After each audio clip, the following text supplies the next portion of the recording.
So good day, Sir Craig.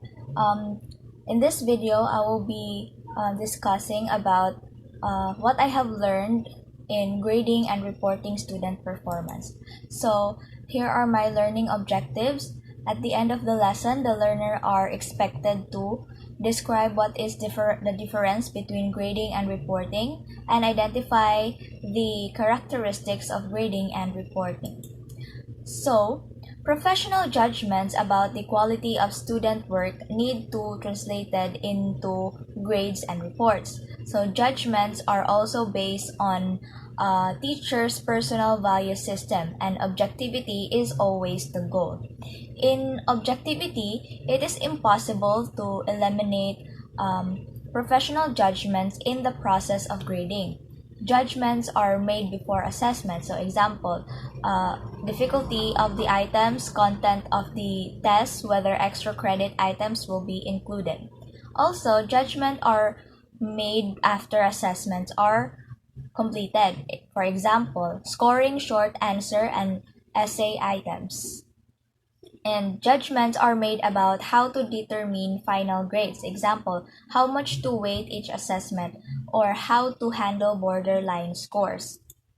So, in grading decision making, in some schools, teachers develop common understandings of what it means to grade fairly. For advocates of standards based grading, highly structured district guidelines are recommended. Some districts allow teachers discretion about grading practices, like each teacher develops a personal philosophy of grading and grading that translates into what they do. So teachers often negotiate between several conflicting demands when making grading decisions. Like they may experience pressure to adopt certain grading practices, example, practices that may not promote learning, or they need objective evidence of student performance to defend grades to parents. Also, district policies may restrict the nature and use of different grading procedures. And lastly, tension exists, but grading decisions should be based on what is best for learning and motivation. So, there are a wide range of factors that influence teacher judgment about grades, like teaching experience, understanding of the learning context, knowledge of the subject area, personal value system. And to be an effective, teachers must understand the issues, make some informed judgments, and have confidence in their decisions. Functions of grading. One of the functions of grading is to provide feedback. So when a student sees a grade with no comment, there is no information about why the grade was earned. So the student may be disappointed and bewildered. However, it is simply not feasible to give detailed comments on each assignment or test. Teachers must make many practical judgments to target for intensive feedback. And sometimes feedback can have a negative effect, like too much red ink or too vague. In general, more detailed individualized feedback has a positive effect on motivation. Students can make more accurate connections between how they prepared and their performance. So effective teachers learn to give students consistent, detailed, and useful feedback. This taking practical constraints into account. Also, grading is used to provide a basis of comparison to something. So the three forms of comparison influence the way grading decisions are made. So these three comparisons are individual student reference, norm reference, and standards based. So the distinctions boils down to the following question: when we assign grades, what exactly are we comparing? So types of comparisons. So one comparison is grading based on comparison with each student's own prior performance or aptitude. It is called individual student reference or self-reference grading. And there are two considerations for student reference comparison, and these are prior performance, and aptitude. So these considerations are based on distinct ideas about the function of grading, and these considerations are both present some problems. So comparison using prior performance is grounded in the idea that if learning is defined as growth, why not measure how much students know before and after instruction? So like students who show the most improvement, hence learning, would get the highest grades. So improvement can be a motivator also. So and there are limitations to this approach. Like what about students who score high in the beginning? Like what about student faking? Is this approach practical? So limitations to comparison using aptitude. There has never been an agreed upon definition of aptitude. Measuring aptitude is difficult, like cultural bias. It is not practical to assess aptitude for each student and grade accordingly. Therefore, teachers should not factor it into grades, except special education and CLD students and students who straddle the border between grades. So grading by comparison to the achievement of other students is referred to as norm reference grading, also called grading on the curve. Certain proportions of students are given designated grades. It does not provide an indication of mastery, and it is used, however, to provide the basis for how schools sort students. So grades determined by the level of performance obtained is called standards based. So previously called criterion reference. There is no comparison with other students in this comparison. So the basis of comparison is a predetermined standard of performance. So this can be simple or complex and percentage correct or detailed rubric. So methods of grading. So the most common and traditional method of using absolute levels of performance is called percentage-based grading. So this is typically used for objective tests. Usually, a school system scale is established like A is 90 to 100% correct, B is 80 to 89% correct, C is 70 to 79% correct, D is 66 to 69% correct, and F below is 66% correct. So the criterion is set by the percentage of correct items for each letter grade. However, there are problems with this approach, like schools feel pressure to sort students, and there is variability in difficulty on assessment. Like what is important is not only the percentage correct, but also how hard it is to get those items correct. Forms of standards-based grading that move away from single grades or percentages provide specific feedback about various dimensions of student performance. So teachers, schools, and districts develop assessments that detail the specific standards students must perform to obtain each grade. Rubrics and exemplars provide more specific feedback, like they're used to indicate achievement on specific skills, and they define the levels of mastery. So grades are based on the teacher's observation. Functions of grading and motivation. So a third primary function of grading is to motivate students. Motivation is enhanced when students believe their success is due to internal, controllable attributions rather. So teachers can help students see the connection between their efforts and their grades. Standards-based grading fosters student thinking and motivation. So using a checklist or rubric substantiates a grade.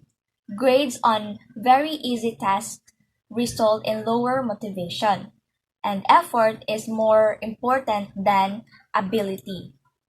So, approaches to grading. There are several ways to mark and grade student performance. So the most common types of symbols or scores are letter grades, percentage correct, rubrics and checklists, standards-based grades, and written descriptions. So most teachers use a combinations for balance between consistency, adaptability, learning styles, and context. So traditionally, letter grades correspond to different adjectives like sometimes plus or minus signs are used.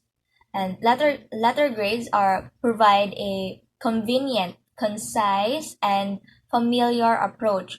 Like also letter grades are readily understood by students and parents, and it provide an overall indication of performance. Letter grades have also limitations. They provide a general indication of performance. They do not communicate strengths and weaknesses. Teachers tend to be influenced by factors other than performance, and the proportion of students getting each grade can vary. So teachers should make clear what each letter means so the interpretation is accurate, appropriate, and helpful. Percentage correct is commonly used for objective tests. Letter grade is associated with a range of scores and can be used with most assignment and assessments. So these scores are easy to calculate, record, and combine. The letter grade provides students with discrimination of their performance. So there are limitations to grading using percentage correct. A percentage is only a general indication, not easy to understand performance on specific skills. There is also a tendency to equate percentage of items correct with percent mastered. So the items can differ tremendously in living of difficulty in I mean level of difficulty. So the 100-point scale has a natural bias, like three-fifths of the scale represent failing grades. Um, Rubrics and checklists are used to indicate performance on each aspect of the learning target. Like the rubric may have two or more categories.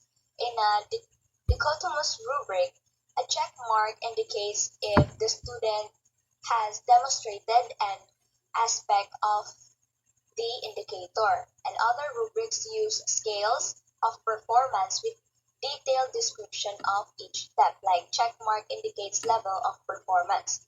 Also, students receive like detailed feedback about what they did well and what needs improvement.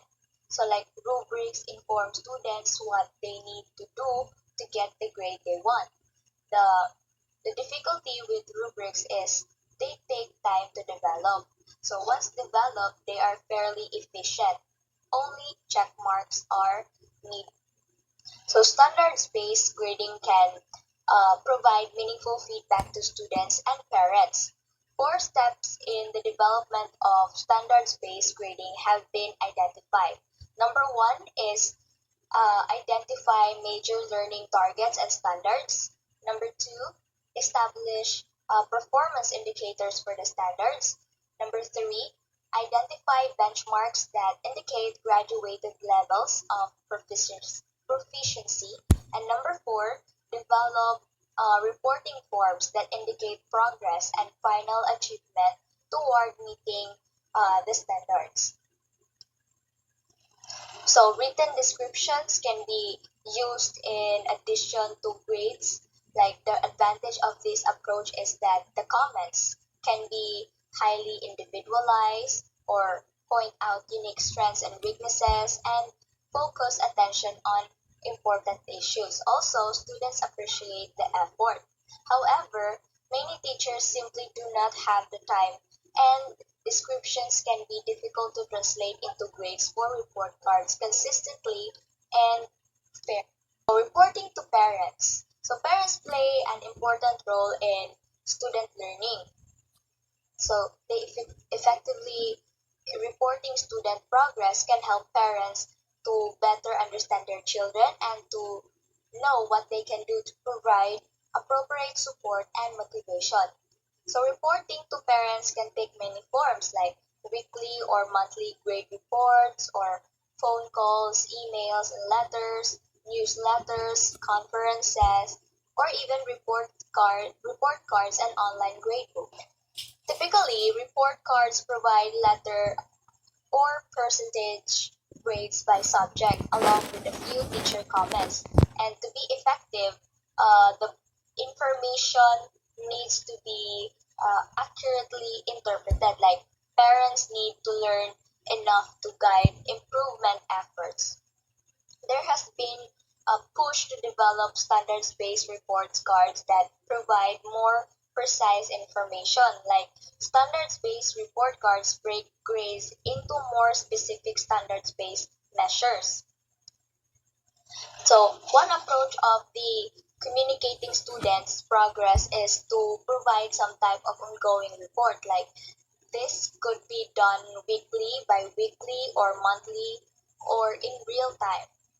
Progress reports help ensure there are no surprises at the end of the semester. They have also been shown to have a significant and positive effect on student learning. So reporting student progress to parents can be done through online grading programs by phone, email, in notes and letters, and in conferences. Also, reports to parents should be well prepared with samples of student work in order to illustrate progress and areas that need further attention. So when communicating to parents, it is helpful to add positive comments like identify 2 or 3 areas of focus, provide specific expectation for what parents can do at home to help, and also be clear in asserting that parents need to be partners in the learning process. So this is the copyright of where I have gathered all those information. Thank you and good day.